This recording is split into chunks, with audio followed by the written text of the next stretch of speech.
Hello student, adjustment entries या लेक्चरमध्ये आजचं हे आपलं दुसरं लेक्चर आहे. या आधीच्या लेक्चरमध्ये आपण 3 ॲडजस्टमेंट समजून घेतलेल्या आहेत. आजची आपली ॲडजस्टमेंट नंबर आहे 4. Adjustment number 4. तर आज आपल्याला चौथ्या ॲडजस्टमेंटमध्ये डिप्रेसिएशन ही ॲडजस्टमेंट समजून घ्यायची आहे.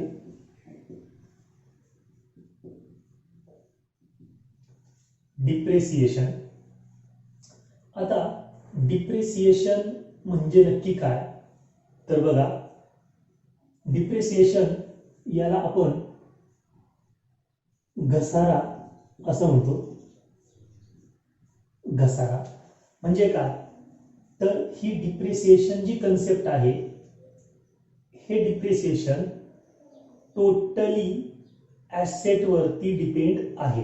म्हणजे या डिप्रिसिएशनचा आपल्या अकाउंटिंगमध्ये ज्या कन्सेप्ट्स आपण वापरतो, एक्सपेन्सेस, इन्कम, ॲसेट आणि लायबिलिटी, या 4 आपल्या महत्त्वाच्या कन्सेप्ट्स आहेत. तर या 4 पैकी हे डिप्रिसिएशन फक्त आणि फक्त ॲसेट्स वरती डिपेंड आहे. आता हे कोणत्या ॲसेट वरती डिपेंड आहे? तर it is totally depends on only fixed asset of the firm. Depreciation जे आहे हे डिप्रिसिएशन फिक्स्ड ॲसेट वरती डिपेंड आहे. म्हणजे याची डेफिनेशन करताना आपल्याला फिक्स ॲसेट हा वर्ड तेवढाच महत्त्वाचा आपल्याला डेफिनेशन मध्ये वापरायचा आहे. मग काय डिप्रिसिएशन? तर बघा, समजा एक फिक्स ॲसेट आहे. एक एक्झाम्पलच घेऊ आपण. समजा मी शोरूम मधनं एक पल्सर 2 व्हीलर पल्सर परचेस केली. त्यासाठी मी 80,000 रुपये पेड केले आणि एक पल्सर परचेस केली. आजपासून 2 महिन्यांनी किंवा 1 महिन्यांनी ती पल्सर मी विक्रीसाठी काढली. आता मला सांगा तुम्ही, मी ती परचेस केली होती 80,000 रुपयाला आणि आता मला ती सेल करायची आहे. तर तिची विक्री करताना कुठलाही कस्टमर मला 80,000 रुपये देणार आहे का? तुम्ही द्याल? नाही, बरोबर. आपल्याला त्या पल्सर या 2 व्हीलरचे जे 80,000 आहे त्यापेक्षा कमी किंमत आपल्याला ती गाडी विकताना मिळणार आहे. मग समजा ती गाडी मी 70,000 रुपयाला सेल करतोय. आता तिची खरेदी किंमत होती 80,000 आणि विक्री किंमत झाली आहे 70,000. यामध्ये 10,000 रुपयाचा मी काय करतोय? लॉस सहन करतोय. म्हणजे त्या गाडीच्या अगेन्स्ट मला 10,000 रुपयाचा लॉस होतो आहे. मग हा जो लॉस आहे, हा लॉस का करावा लागला आपल्याला? तर ती गाडी आणल्यापासून 2 महिने ती मी काय केली? वापरली आणि त्या वापरामुळे त्या गाडीची किंमत काय झाली आहे? कमी झाली आहे. म्हणजे ती गाडी माझी काय होती? तर फिक्स्ड ॲसेट होती आणि ही फिक्स ॲसेट वापरल्यामुळे त्या फिक्स ॲसेटच्या किमतीमध्ये, तिच्या वजनामध्ये नाही, त्या फिक्स ॲसेटच्या किमतीमध्ये काय झाली आहे? घट झाली आहे. त्याची किंमत कमी झाली आहे. ती जी किंमत कमी झाली ती जितक्या रुपयाने कमी झाली, तो जो गॅप आहे, तो जो डिफरन्स आहे, that difference is called as depreciation. That is the घसारा. त्याला आपण म्हणणार आहोत depreciation. Okay, what is mean by depreciation? तर लॉस इन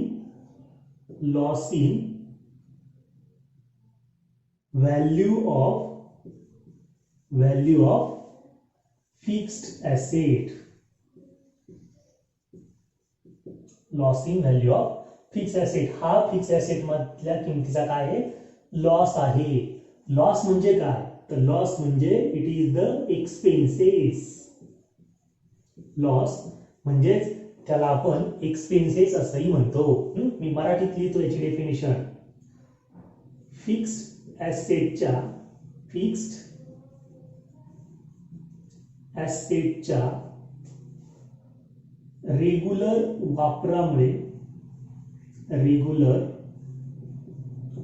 वापरामुळे त्या फिक्स्ड ॲसेटच्या किमतीत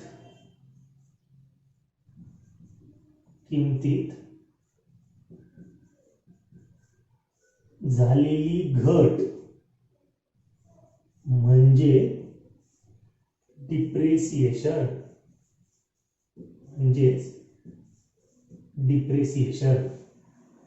इट इज अ लॉस. का लॉस झाला? तर फिक्स ॲसेटच्या रेग्युलर वापरामुळे त्याच्या किमतीमध्ये जी घट झाली म्हणजे जो लॉस झाला त्या लॉसला आपण म्हणणार आहोत डिप्रेसिएशन. लॉस म्हणजेच एक प्रकारे आपल्या बिझनेसला काय झाला आहे, एक्सपेन्सेस झालेला आहे. ठीक आहे, बघा एक कन्सेप्ट समोर येते. डिप्रेसिएशन हा काय आहे? लॉस आहे. हा लॉस म्हणजेच बिझनेसला झालेला एक्सपेन्सेस आहे. इथेच आपल्याला डिप्रिशिएशनचा इफेक्ट सुद्धा मिळतो आहे, एक्सपेन्सेस. फक्त प्रश्न असा आहे, हा एक्सपेन्सेस डायरेक्ट आहे का इनडायरेक्ट आहे? त्यावरनं त्याचा इफेक्ट ट्रेडिंगला जाणार आहे का प्रॉफिट अँड लॉसला जाणार आहे हे आपल्याला ठरवायचं आहे. ओके, मग बघा हा जर एक्सपेन्सेस असेल तर मग हा डायरेक्ट आहे का हे शोधूया आपण. मी ती फिक्स ॲसेट काय केली, वापरली. फॉर एक्झाम्पल ती जी आपण टू व्हीलर घेतली ती टू व्हीलर आपण वापरली. आता त्या टू व्हीलरचा आपल्या बिझनेसच्या गुड्सच्या परचेसवर काही परिणाम होतोय का? डायरेक्ट म्हणजे काय, गुड्सच्या परचेसमुळे होणारा खर्च. मग गुड्स परचेस केल्यामुळे टू व्हीलर आपण डिप्रिसिएशन झालं का? नाही. ती टू व्हीलर आपण पर्सनली पण वापरू शकतो. म्हणजे गुड्सचा आणि त्या फिक्स ॲसेटचा परचेसचा काही संबंध नाहीये. म्हणजेच हा जो लॉस आहे किंवा हे जे डिप्रिसिएशन आहे, हे डिप्रिसिएशन काय आहे? तर हे डिप्रिसिएशन इनडायरेक्ट प्रकारचं आहे. कोणता एक्सपेन्सेस होईल? हा इनडायरेक्ट एक्सपेन्सेस होईल. इनडायरेक्ट. मग जर डिप्रिसिएशन हा इनडायरेक्ट एक्सपेन्सेस असेल तर याचा इफेक्ट कुठे जायला पाहिजे? ट्रेडिंगला की प्रॉफिट अँड लॉस अकाउंटला? येस,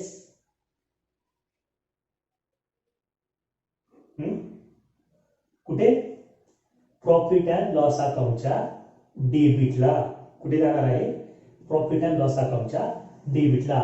सो डिप्रिसिएशनचा पहिला इफेक्ट गेला आहे प्रॉफिट अँड लॉस अकाउंटच्या डेबिटला टू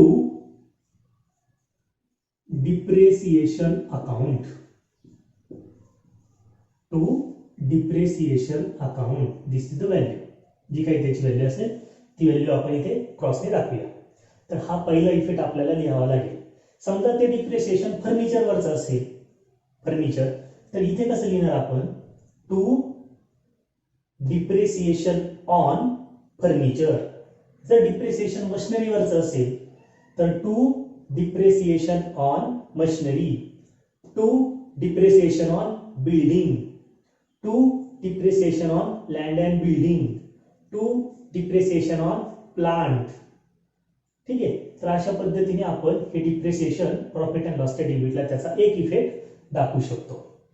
ठीक आहे, आता दुसरा इफेक्ट आपण शोधूया. बघा, डिप्रिसिएशनमुळे फिक्स ॲसेट मध्ये काय झाला? लॉस झाला. म्हणजे 70,000 रुपये आपण विक्री केलं आणि आणलं होतं, परचेस केली होती ॲसेट 80,000 रुपयाला. तर काय झालं? त्या ॲसेटची किंमत 10,000 रुपयांनी काय झाली? कमी झाली. म्हणजे आता ॲसेटची किंमत किती आहे? तर ॲसेटची किंमत आहे 70,000 रुपये. ॲसेटची किंमत किती आहे? 70,000 रुपये. म्हणजे मी आता इथे थोडंसं अकाउंटिंग इयर बरोबर कम्पेअर करतो. समजा 1 एप्रिलला 80,000 रुपयाची फिक्स ॲसेट आपल्याकडे होती आणि तिच्यावर वर्षभराचं म्हणजे मार्च एंडिंग पर्यंतचं डिप्रिसिएशन मी चार्ज केलं. ते डिप्रिसिएशन आलं आहे 10,000 रुपये. आता मार्च एंडिंगला आपल्या बिझनेसमध्ये किती रुपयाची फिक्स ॲसेट शिल्लक असेल? 70,000 रुपये. किती? 70,000ची फिक्स ॲसेट शिल्लक असेल. फिक्स ॲसेट कुठे लिहितो आपण? फिक्स ॲसेट बॅलन्स शीटच्या ॲसेटला. म्हणजे या डिप्रिसिएशनमुळे फिक्स ॲसेटची किंमत काय केली आहे? कमी झालेली आहे. फिक्स ॲसेटची किंमत कमी झाली आहे. मग आपल्याला जर इकडे तुम्हाला ॲसेटला, इथे मी एक्झाम्पल म्हणून फर्निचरच लिहितो. समजा इकडे तुम्हाला फर्निचर दिसतं आहे, फर्निचर इथे दिसतं आहे 80,000 रुपये. 80,000 कधी? 1 एप्रिलला. 1 एप्रिलला 80,000 रुपयाचं फर्निचर दिसतंय. आता 31 मार्चला किती रुपयाचं फर्निचर दिसतंय डिप्रिसिएशन चार्ज केल्यामुळे? 70,000 रुपयाचं. म्हणजे हे फर्निचर हे आउटरला किती रुपयाचं दिसलं पाहिजे? 70,000 रुपयाचं दिसलं पाहिजे. म्हणजे 70,000 रुपयाचं दाखवण्यासाठी आपल्याला 80,000 मधनं काय करावं लागेल? ते जे 10,000 रुपयाचं डिप्रिसिएशन आपण चार्ज केलं, ते 10,000 रुपयाचं डिप्रिसिएशन या फर्निचरच्या व्हॅल्यू मधून काय करावं लागेल? लेस करावं लागेल. मग मी इथे लिहितो लेस डिप्रिसिएशन. डिप्रिसिएशन 10,000 आणि आता यांची वजाबाकी झाल्यावर किती दिसेल? 10,000 रुपये. बरोबर आहे. तर हा इफेक्ट आपल्याला मार्च एंडिंगला ऍडजस्टमेंट केल्यावर दाखवायचा असतो. म्हणजेच आपल्याला डिप्रिसिएशनचा दुसरा इफेक्ट कुठे लिहायचा आहे? कुठे लिहायचा आहे? तर बॅलन्स शीटच्या ॲसेटला त्या फिक्स ॲसेट मधून काय करायचा आहे आपल्याला? तो लेस करून लिहायचा आहे. फिक्स ॲसेट मधनं जी फिक्स ॲसेट असेल, फर्निचर असेल तर फर्निचर मध्ये लेस करणार, मशिनरी असेल तर मशिनरी मधून लेस करणार. मी इथे फिक्स ॲसेट लिहितो फक्त, फिक्स्ड ॲसेट, आणि त्या फिक्स ॲसेट मधून आपल्याला लेस करायचं आहे त्या फिक्स ॲसेटवर आलेलं डिप्रिसिएशन. आलेलं डिप्रिसिएशन आपल्याला इथे लेस करून घ्यायचं आहे. तर अशा पद्धतीने या डिप्रिसिएशनचे 2 इफेक्ट आपण शोधले. डिप्रिसिएशनचा पहिला इफेक्ट प्रॉफिट अँड लॉस अकाउंटच्या डेबिटला, दुसरा इफेक्ट बॅलन्स शीटच्या ॲसेटला, बॅलन्स शीटच्या ॲसेटला त्या ॲसेट मधून लेस करणार. त्या ॲसेट मधून काय करायचं आहे आपल्याला? लेस करायचा आहे. ओके, ऍडजस्टमेंट लक्षात आली? डिप्रिसिएशन. ठीक आहे. तर हे नोट करून घ्या.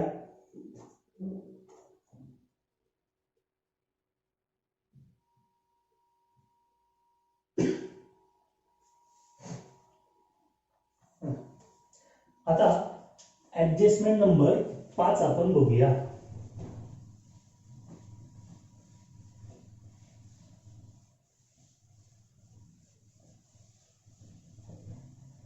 Adjustment number 5.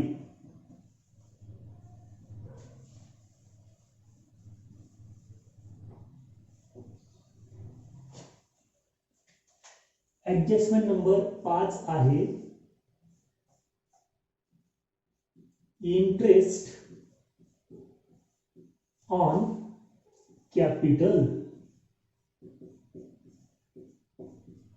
Interest on capital.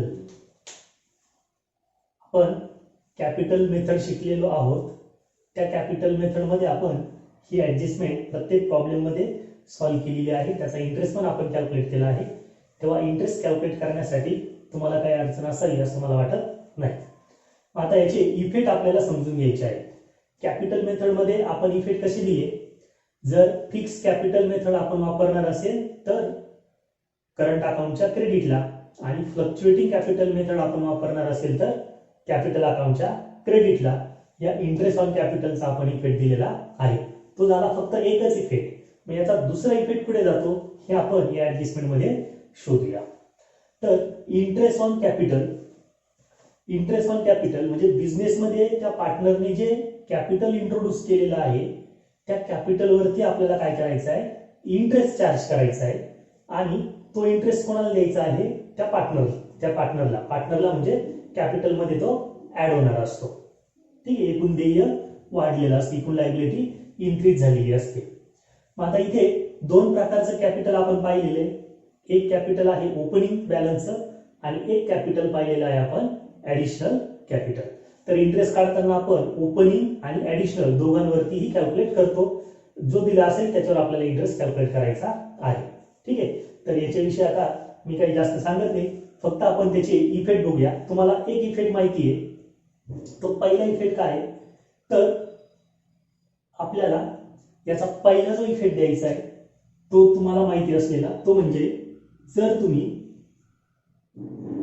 Fixed capital method follow करत असाल, फिक्स्ड कॅपिटल मेथड, तर इंटरेस्ट ऑन कॅपिटलचा इफेक्ट कुठे जाणार आहे, करंट अकाउंटला. पार्टनर्स करंट अकाउंटला आपण याचा इफेक्ट देतो. पर्टिक्युलर न लिहिता एक शॉर्ट मध्ये तयार करतो. ही पार्टनर कॅपिटलची डेबिट साइड आणि ही क्रेडिट साइड.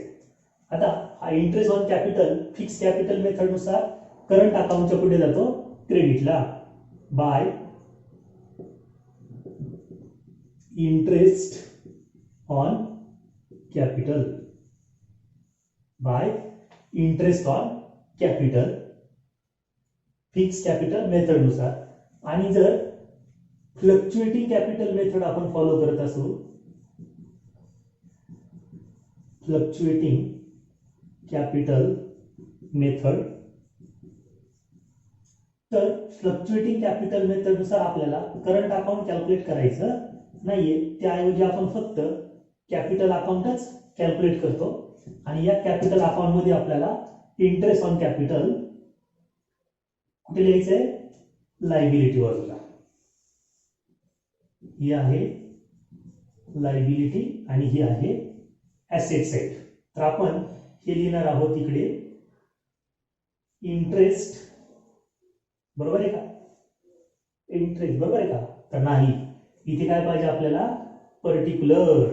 ठीक आहे, ऍसेट लायबिलिटी कुठे येतं, बॅलन्स शीट मध्ये. आपण बॅलन्स शीट फ्लक्च्युएटिंग कॅपिटल मध्ये तयार करत नाही, आपल्याला फ्लक्च्युएटिंग मेथड मध्ये कॅपिटल अकाउंट तयार करायचं असतं. तर मी याला म्हणतो क्रेडिट साइड आणि याला म्हणतो डेबिट साइड. तर आपल्याला ते क्रेडिट साइडला लिहायचं आहे, bye interest on capital, by interest on capital. ठीक आहे, हे पूर्वी आपण शिकलेलो आहोत, ते फक्त मी इथे मांडलेलं आहे. फिक्स कॅपिटल मेथड नुसार करंट अकाउंटच्या क्रेडिटला आणि फ्लक्च्युएटिंग कॅपिटल मेथड नुसार कॅपिटल अकाउंटच्या क्रेडिटला आपण इफेक्ट अप्लाय करतो. आता राहिला प्रश्न, या इंटरेस्ट ऑन कॅपिटलचा दुसरा इफेक्ट कुठे जाणार आहे, हे तर पूर्वीचे. इथे इंटरेस्ट ऑन कॅपिटल साठी बॅलन्स शीट हा प्रकार येणार नाही, कारण इंटरेस्ट ऑन कॅपिटलचा बॅलन्स शीटला कुठल्याही प्रकारचा इफेक्ट जात नाही. तर हा प्रकार इथे येणार नाही, मग आपण याच्याकडे काही जाणार नाही. फक्त उरला आता ट्रेडिंग आणि प्रॉफिट अँड लॉस अकाउंट. दोघं पण बघा, इकडे काय, ट्रेड एक्सपेन्सेस म्हणजे गुड्सवर झालेला एक्सपेन्सेस. इंटरेस्ट ऑन कॅपिटल हा गुड्सवर झालेला एक्सपेन्सेस आहे का, येस, नाही, हा गुड्सवर झालेला एक्सपेन्सेस नाही. हा कसला आहे, हा कॅपिटलवरचा एक्सपेन्सेस आहे, कॅपिटलवर चार्ज झालेला एक्सपेन्सेस येतो, बरोबर आहे.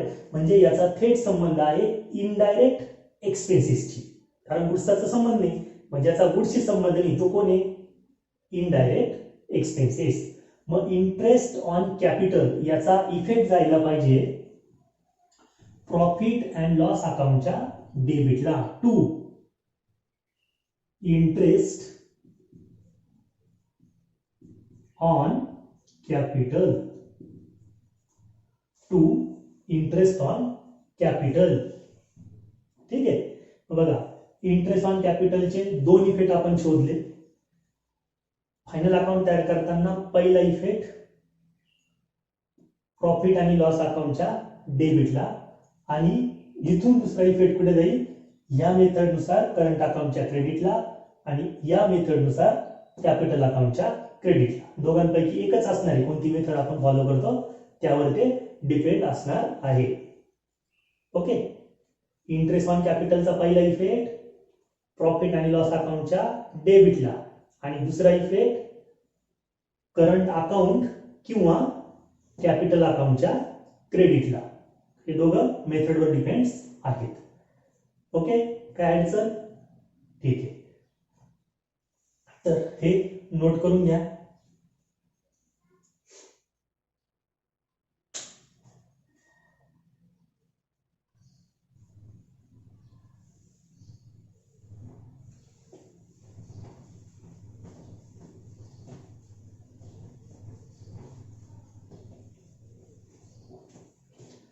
आता ऍडजस्टमेंट नंबर 6, ऍडजस्टमेंट नंबर 6 आपण बघूया. ही ऍडजस्टमेंट आहे interest on drawing. Interest on drawing आठवलं असेल, कॅपिटल मेथड मध्ये आपण इंटरेस्ट ऑन ड्रॉइंग सुद्धा सोडवलेलं आहे. ठीक आहे. म्हणजे याचा एक पार्ट आपल्याला माहिती आहे. आता राहिला एक पार्ट, तो आपण कॅपिटल सारखा शोधूया. तर इंटरेस्ट ऑन कॅपिटल हे होतं इनडायरेक्ट एक्सपेन्सेस. बरोबर. हा इनडायरेक्ट एक्सपेन्सेस का होता? तर बिझनेसच्या मालकाने बिझनेसमध्ये काय केली होती? इन्व्हेस्टमेंट केली होती आणि ती जी इन्व्हेस्टमेंट होती ती इन्व्हेस्टमेंट बिझनेस कमवून मालकाला रिटर्न करणार होते. म्हणजे कॅपिटलचे पैसे ही बिझनेसची काय होती? लायबिलिटी होती. ते पैसे परत जाणार होते आणि त्या परत जाणाऱ्या पैशांवरती इंटरेस्ट चार्ज केला होता. म्हणजे आता परत जाणारे पैसे कसे होते? Capital plus interest. म्हणजे पैसे बिझनेस मधून बाहेर जातात त्याला आपण काय म्हणतो? Expenses. It is a expenses. बरोबर आहे. मग आता ड्रॉइंग काय आहे बघा. ड्रॉइंग म्हणजे बिझनेसमध्ये कॅश आहे. एक एक्झाम्पल बघा. दिस इज द बिझनेस. हा बिझनेस आहे. या बिझनेसमध्ये 1 लाख रुपयाची कॅश आहे. 1 लाख रुपयाची काय आहे? कॅश आहे. कॅश आहे म्हणजे काय आहे? कॅशचा अर्थ काय होतो? कॅश म्हणजे काय? भांडवल म्हणजे कॅपिटल. कॅशचा अर्थ असतो कॅपिटल. या 1 लाख रुपयांमधनं बिझनेसच्या मालक हा बिझनेसचा मालक आहे. या मालकाने 10,000 रुपये काढून घेतले. कशासाठी? त्याच्या वैयक्तिक वापरासाठी. बिझनेसच्या कामासाठी काढले का? नाही. हे त्याचं पर्सनल एक्सपेन्सेस झालं. मग बिझनेसच्या मालकाने त्याच्या बिझनेसमधून त्याच्या पर्सनल कामासाठी जी कॅश काढली तिला आपण म्हणतो ड्रॉइंग. करेक्ट आहे? ओके. मग आता या मालकाची रिस्पॉन्सिबिलिटी काय बघा. या मालकाची रिस्पॉन्सिबिलिटी अशी आहे, त्याने ही जी कॅश विथड्रॉ केली आहे ही कॅश या मालकाला बिझनेसमध्ये परत जमा करायची आहे. परत काय करायची आहे? जमा करायची आहे. ठीक आहे. म्हणजे ड्रॉइंगच्या स्वरूपात बिझनेसमधून गेलेली कॅश भविष्यामध्ये बिझनेसमध्ये परत येणार आहे. पण जेव्हा ही कॅश त्याने काढली त्यावेळेस कॅपिटल वाढलं का कमी झालं? ड्रॉइंगमुळे कॅपिटल वाढतंय का कमी होतंय? ऑब्विसली कमी होतंय. 10,000 रुपये गेले म्हणजे भांडवल काय झालं? कमी झालं. म्हणजे ड्रॉइंगमुळे कॅपिटल कमी झालं. इथपर्यंत झालं. आता ही जी कॅश परत जाणार आहे, ही कॅश परत जाणार आहे, तिच्यासोबत कोण जाणार आहे? इंटरेस्ट. म्हणजे ही कॅश परत जाताना 10,000 प्लस त्याच्यावर चार्ज होणारा इंटरेस्ट, हे दोघ जण बिझनेसमध्ये परत जाणार आहे. मालकाला हे परत करावं लागणार आहे. मालकाची ही नैतिक जबाबदारी त्याला ड्रॉइंगवर चार्ज होणारा इंटरेस्ट सुद्धा बिझनेसमध्ये जमा करावा लागेल, कारण त्याने बिझनेसमधून कर्ज घेतलेलं होतं. मग आता जर इंटरेस्ट हा बिझनेसमध्ये परत येणार आहे, मग हा बिझनेसचा एक्सपेन्सेस होईल का? बघा, विचार करा. इंटरेस्ट ऑन ड्रॉइंग बिझनेसमध्ये येणार आहे, जाणार नाही. जे पैसे बिझनेसमधून जातात आउट त्याला आपण काय म्हणतो? एक्सपेन्सेस. आणि जे बिझनेसमध्ये येतं त्याला आपण काय म्हणतो? इन्कम. बरोबर आहे. मग इंटरेस्ट ऑन ड्रॉइंग जर बिझनेसमध्ये येत असेल तर बिझनेससाठी हा इंटरेस्ट काय असेल? इन्कम. काय असणार आहे? इन्कम. बरोबर. मग आता प्रश्न हा आहे, आपल्याला इन्कम मिळाला आहे म्हणजे याचा इफेक्ट आपल्याला ट्रेडिंग किंवा प्रॉफिट अँड लॉसला द्यायचा आहे. फक्त काय प्रश्न आहे आता? इन्कम डायरेक्ट इन्कम आहे का इनडायरेक्ट इन्कम आहे? डायरेक्ट इन्कम म्हणजे काय? गुड्स विकले आणि पैसे आले, त्याला आपण म्हणतो direct income. Interest on drawing goods विकून पैसे आलेले का? मुळीच नाही. म्हणजे इंटरेस्ट ऑन ड्रॉइंग हा डायरेक्ट इन्कम नाहीये. मग हा काय? उरलं एकच, इनडायरेक्ट इन्कम. मग जर इनडायरेक्ट इन्कम असेल, इनडायरेक्ट इन्कम असेल तर इफेक्ट कुठे जायला पाहिजे? प्रॉफिट आणि लॉसच्या इन्कम, प्रॉफिट आणि लॉसच्या क्रेडिटला. एक्सपेन्सेस इकडे लिहितो आणि इन्कम कुठे लिहितो? क्रेडिटला. ठीक आहे. तर इंटरेस्ट ऑन ड्रॉइंग याचा पहिला इफेक्ट जाईल प्रॉफिट आणि लॉस अकाउंटच्या क्रेडिटला. ओके. तर मी इथे लिहितोय प्रॉफिट आणि लॉस मध्ये bye interest on drawing. Bye interest on drawing. Okay. आता दुसरा इफेक्ट तुम्हाला माहिती आहे. दुसरा इफेक्ट काय आहे? तो जो तुम्ही कॅपिटल मेथड मध्ये ऑलरेडी सोडवलेला आहे. आठवा. इंटरेस्ट ऑन ड्रॉइंग काय आहे? तर जर तुम्ही फिक्स्ड कॅपिटल मेथड फॉलो करत असाल, फिक्स्ड कॅपिटल मेथड, तर फिक्स्ड कॅपिटल मेथड नुसार काय तयार करावं लागतं? Current account. आणि या करंट अकाउंट मध्ये इंटरेस्ट ऑन ड्रॉइंग आपण कुठे लिहितो? डेबिट साइडला. To interest on drawing. Interest on drawing. ठीक आहे.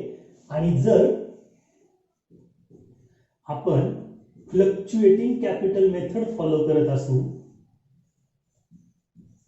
फ्लक्च्युएटिंग कॅपिटल मेथड, तर आपल्याला फक्त कॅपिटल अकाउंटच तयार करावं लागतं. आणि जर कॅपिटल अकाउंट तयार केलं तर आपल्याला इंटरेस्ट ऑन ड्रॉइंग कुठे लिहायचं असतं? तर सेम बाजू डेबिटलाच. To interest on drawing. Interest on drawing. तर अशा पद्धतीने आपण इंटरेस्ट ऑन ड्रॉइंगचे हे दोन इफेक्ट शोधलेले आहेत. इंटरेस्ट ऑन ड्रॉइंगचा पहिला इफेक्ट प्रॉफिट आणि लॉस अकाउंटच्या क्रेडिटला, इंटरेस्ट ऑन ड्रॉइंग. आणि दुसरा इफेक्ट एकतर करंट अकाउंटच्या डेबिटला किंवा कॅपिटल अकाउंटच्या डेबिटला टू इंटरेस्ट ऑन ड्रॉइंग या नावाने आपल्याला लिहायचा आहे. काय सर? ठीक आहे. तर हे नोट करून घ्या.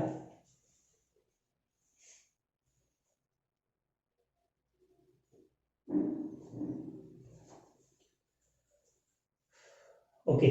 आता आपण पुढची ऍडजस्टमेंट बघूया. Adjustment number 7.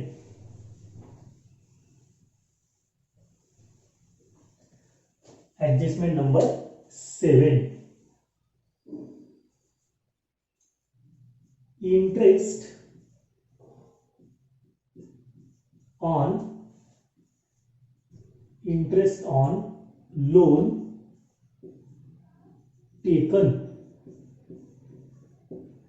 Interest on loan taken कर्ज घेतलेलं आहे आणि त्या कर्जावर आपल्याला इंटरेस्ट पेड करायचा आहे. बघा आपण समजून घेऊया. समजा हा बिझनेस आहे,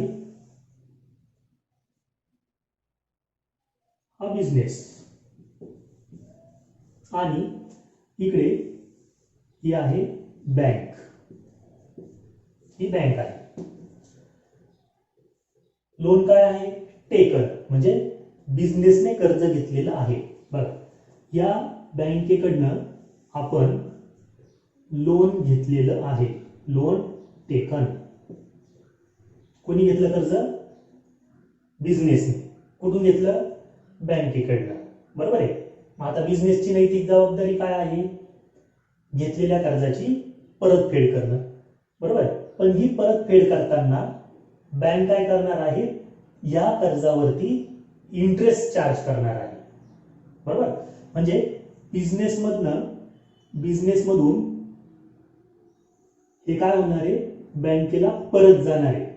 परत कसं जाणार आहे? तर परत जाताना लोनची अमाऊंट, ज्याला आपण मुद्दल असं म्हणतो, आणि त्यावर चार्ज झालेला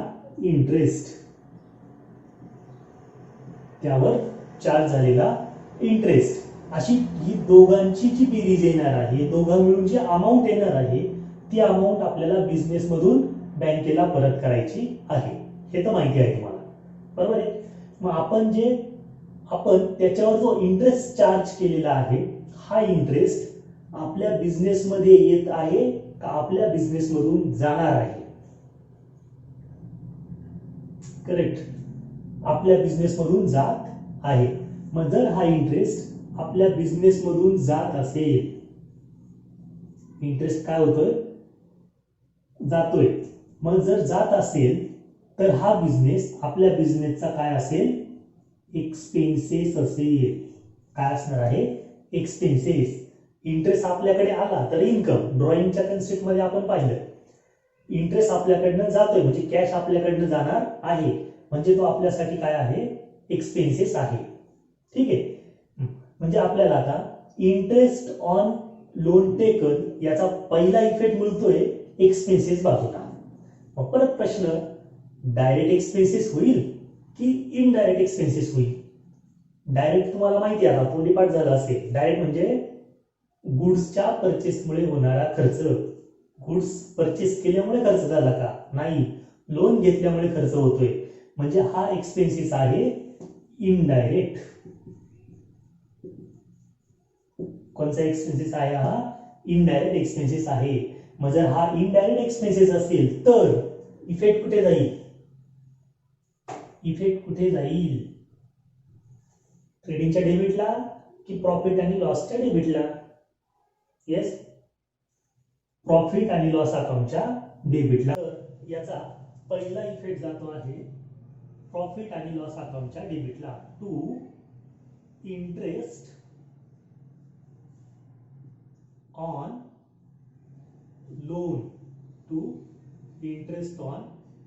लोन. या नावाने.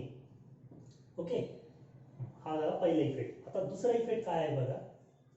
आपण लोन काय केलं आहे? घेतला आहे. लोन घेतला आहे म्हणजे हे लोन आपल्यासाठी काय आहे? लायबिलिटी आहे. काय आहे? लायबिलिटी. याचा अर्थ आपण जे बँकेकडनं लोन घेतलं हे कुठे लिहिलेलं आहे? बॅलन्स शीटच्या लायबिलिटीला लिहिलेलं आहे. मी याला एक एक्झाम्पल म्हणून बँक लोन असं नाव देतो. Bank loan. बरोबर आहे. म्हणजे मला ही बँक लोनची लायबिलिटी पेड करायची आहे. आता या बँक लोनच्या लायबिलिटी सोबत मला काय पेड करायचं आहे? अजून त्याच्यावर चार्ज केलेला इंटरेस्ट सुद्धा पेड करायचा आहे. ठीक आहे. म्हणून याचा दुसरा इफेक्ट, इंटरेस्ट ऑन लोन टेकनचा दुसरा इफेक्ट, बॅलन्स शीटच्या लायबिलिटीला त्या पर्टिक्युलर लायबिलिटीमध्ये, ही पर्टिक्युलर लायबिलिटी त्या लायबिलिटीमध्ये काय करायचा आहे? तो ऍड करून लिहायचा आहे. Interest plus interest on loan, interest on loan तो आपल्याला त्या पर्टिक्युलर लायबिलिटी मध्ये ऍड करून लिहायचा आहे. मग ते बँक लोन असेल किंवा एखाद्या कडनं घेतलेलं पर्सनल लोन असेल, जी काही लायबिलिटी असेल त्याच्यावर चार्ज केलेला हा जो इंटरेस्ट त्या लायबिलिटीला काय करतो, इन्क्रीज करत असतो. म्हणजे बघा कसं इन्क्रीज केलं किंवा ऍड का करायचं हे पण समजून घेऊ आपण. समजा या बँकेकडनं मी 1,00,000 रुपयाचं लोन घेतलेलं आहे. लोनची अमाऊंट आहे 1,00,000 रुपीज आणि याच्यावर मी इंटरेस्ट पेड करतोय. म्हणजे लोन अमाऊंट आहे 1,00,000 रुपीज आणि त्यावर मी इंटरेस्ट पेड करतोय बँकेला 10,000 रुपीज. मग मला बँकेला एकूण किती पैसे पेड करायचे, व्याजासह 1,10,000 रुपये. किती अमाऊंट पेड करतो मी, 1,10,000 रुपये. म्हणजे जी बँक लोन ही जी लायबिलिटी होती ही लायबिलिटी इंटरेस्टमुळे काय झाली आहे, इन्क्रीज झाली आहे. इन्क्रीज झालेली आहे, इन्क्रीज वाढली, ती काय झाली आहे, वाढलेली आहे. मग ती जर वाढलेली असेल तर आपल्याला बॅलन्स शीटच्या लायबिलिटीला बँक लोन मध्ये आलेला इंटरेस्ट काय करावा लागेल, ऍड करून घ्यावा लागेल. ठीक आहे. तर अशा पद्धतीने आपण इंटरेस्ट ऑन लोन टेकनचे 2 इफेक्ट शोधले. पहिला इफेक्ट प्रॉफिट आणि लॉस अकाउंटच्या डेबिटला टू इंटरेस्ट ऑन लोन या नावाने त्याचं रेकॉर्डिंग करायचं. तर दुसरा इफेक्ट बॅलन्स शीटच्या लायबिलिटीला त्या पर्टिक्युलर लायबिलिटीच्या अकाउंटमध्ये म्हणजे लोन अकाउंटमध्ये प्लस करून ऍड करून इंटरेस्ट ऑन लोन या नावाने आपल्याला लिहायचं आहे. ठीक आहे. तर आज आपण 4 ऍडजस्टमेंट शिकलेलो आहोत. त्यांचे इफेक्ट कसे द्यायचे ते आज आपण या लेक्चरमध्ये पाहिलेले आहेत. तर आज आपण या ठिकाणी थांबूया आणि पुढच्या लेक्चरला पुढच्या काही ऍडजस्टमेंट समजून घेऊया.